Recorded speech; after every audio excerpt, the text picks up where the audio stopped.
Welcome to ఫ్యాక్టిజం. ఈరోజు మనం వినబోయే కథ ఒక మహిళ గురించి కాదు, మనలో ప్రతి ఒక్కరి జీవితాన్ని తాకే కథ. మనందరికీ ఒకే ఒక కళ ఉంటుంది, మంచి జీతం, విదేశాల్లో సెటిల్మెంట్, సమాజంలో గౌరవం. ఇవే కదా విజయానికి గుర్తులు అని మనం నమ్ముతూ ఉంటాం. కానీ ఒక్కసారి ఆలోచించండి, ఇవి అన్నీ ఉన్నా మనసుకు ప్రశాంతత లేకపోతే? ఇదే ప్రశ్నకు సమాధానం ఇచ్చే కథ నమ్రత యాదవ్ కథ. సింగపూర్ ప్రపంచంలోనే అత్యంత అభివృద్ధి చెందిన దేశాల్లో ఒకటి. అక్కడ ప్రముఖ ఆడిటింగ్ సంస్థ KPMGలో ఒక యువతి సీనియర్ స్థాయిలో పనిచేస్తుంది. ఆమె వయసు కేవలం 28 సంవత్సరాలు. కానీ ఆమె సాధించిన విజయాలు చాలా పెద్దవి. మంచి చదువు, విదేశీ డిగ్రీ, హై పేయింగ్ జీతం అన్నీ ఆమె జీవితంలో ఉన్నాయి. ఆమె సంవత్సరానికి సుమారు 57,000 సింగపూర్ డాలర్లు సంపాదిస్తుంది. మన కరెన్సీలో చెప్పాలంటే నెలకి లక్షల్లో జీతం. చాలామందికి ఇది ఒక కళ. కానీ బయటకి కనిపించే ఈ విజయాల వెనుక ఒక నిశ్శబ్దమైన పోరాటం జరుగుతుంది. రోజంతా కంప్యూటర్ ముందు పని, మీటింగ్స్, డెడ్లైన్స్, టార్గెట్స్, వీకెండ్స్ కూడా పూర్తిగా విశ్రాంతి ఇవ్వని పని ఒత్తిడి. జీవితం నెమ్మదిగా ఒక యంత్రంలా మారిపోయింది. ఒకరోజు ఆమె తనను తాను అడిగింది, నేను నిజంగా సంతోషంగా ఉన్నానా? అక్కడే కథ మారింది. బ్యాంక్ అకౌంట్లో డబ్బులు పెరుగుతుంది, కానీ మనసులో ఆనందం తగ్గుతుంది.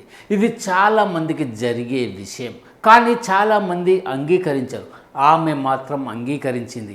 ఆమెకు చిన్నప్పటి నుంచి కవిత్వం అంటే ఇష్టం, భావాలను పదాల్లో చెప్పడం అంటే ఇష్టం. కానీ కెరియర్ కోసం ఆ ఇష్టాన్ని పక్కన పెట్టింది.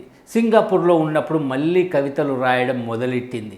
కానీ పని ఒత్తిడి వల్ల దానికి సరైన సమయం దొరకలేదు. అప్పుడే ఆమె జీవితంలో ఒక కీలక మలుపు వచ్చింది. 2024లో లక్నోలో జరిగిన ఒక లిటరేచర్ ఫెస్టివల్లో పాల్గొనే అవకాశం వచ్చింది. అక్కడ ఇతర కవులను చూసింది. వాళ్ళు తమ భావాలను ప్రపంచానికి చెప్పడం చూసింది. అప్పుడే ఆమె మనసులో ఒక ఆలోచన వచ్చింది, వారిలా నేను జీవించాలి, నా మనసు చెప్పేది నేను చేయాలి. ఇది ఒక చిన్న ఆలోచన కాదు, అది ఆమె జీవితాన్ని పూర్తిగా మార్చిన నిర్ణయం. ఆమె తన హై పేయింగ్ జాబ్కు రాజీనామా చేసింది.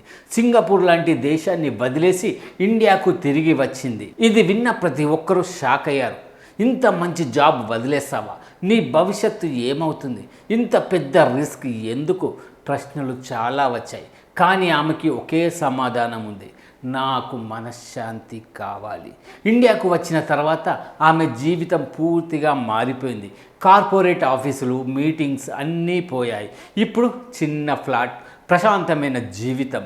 ముంబైలో అంధేరి వెస్ట్లో మరో 2 క్రియేటివ్ వ్యక్తులతో కలిసి ఉంటుంది. స్థిరమైన ఆదాయం లేదు, కానీ మనసుకు నచ్చిన పని ఉన్నది. ప్రతిరోజు కొన్ని గంటలు కవితలు రాస్తుంది. తన భావాలను ప్రపంచంతో పంచుకుంటుంది. కొన్ని రోజులు మంచి రాస్తుంది, కొన్ని రోజులు రాయలేకపోతుంది. కానీ ఇదే జీవితం అని ఆమె ఆనందిస్తుంది. ఆమె చెబుతున్న ఒక మాట చాలా లోతైనది. కార్పొరేట్లో ప్రతిరోజు ఫలితాలు రావాలి, కానీ కవిత్వంలో ఓపిక అవసరం. ఇది కేవలం కవిత్వానికి కాదు, జీవితానికి కూడా వర్తిస్తుంది. ఈ కథ మనకి చాలా ముఖ్యమైన పాఠం నేర్పుతుంది. మనలో చాలామంది జీతం కోసం జీవిస్తాం, కానీ జీవితం కోసం జీతం ఉండాలి. జీతం కోసం జీవితం కాదు.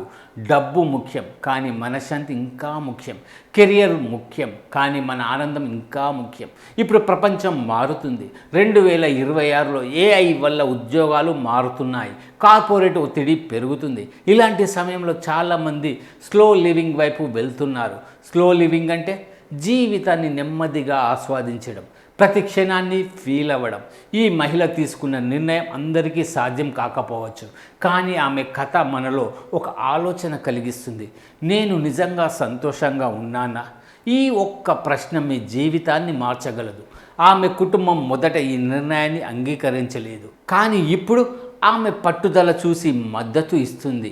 ఇది మనకు ఇంకో విషయం నేర్పుతుంది. మన మీద మనకు నమ్మకం ఉంటే ప్రపంచం కూడా మనతో వస్తుంది. చివరిగా ఆమె చెప్పిన ఒక్క మాట మనందరికీ ఒక సందేశం. సింగపూర్లో లక్షల జీతం ఉన్నప్పుడు రాని ప్రశాంతత ఇప్పుడు నా కవితలోని ఒక్క అక్షరంలో దొరుకుతుంది. ఇది ఒక నిజం. జీవితం అంటే కేవలం డబ్బు కాదు, జీవితం అంటే మనసు సంతోషంగా ఉండటం. కొన్నిసార్లు మనం పరిగెత్తడం ఆపి మన హృదయం ఎక్కడికి తీసుకెళ్తుందో వినాలి. ఎందుకంటే ఈ ప్రపంచంలో ప్రశాంతత కంటే విలువైనది మరొకటి లేదు. ఈ కథ మీకు నచ్చిందా? మీ జీవితంలో కూడా మీరు నిజంగా చేయాలనుకునే పని ఏదైనా ఉందా? అది చిన్నదైనా సరే దాన్ని వదలొద్దు. ఎందుకంటే మనసు చెప్పేది వినగలిగిన వారే నిజంగా విజయవంతులు.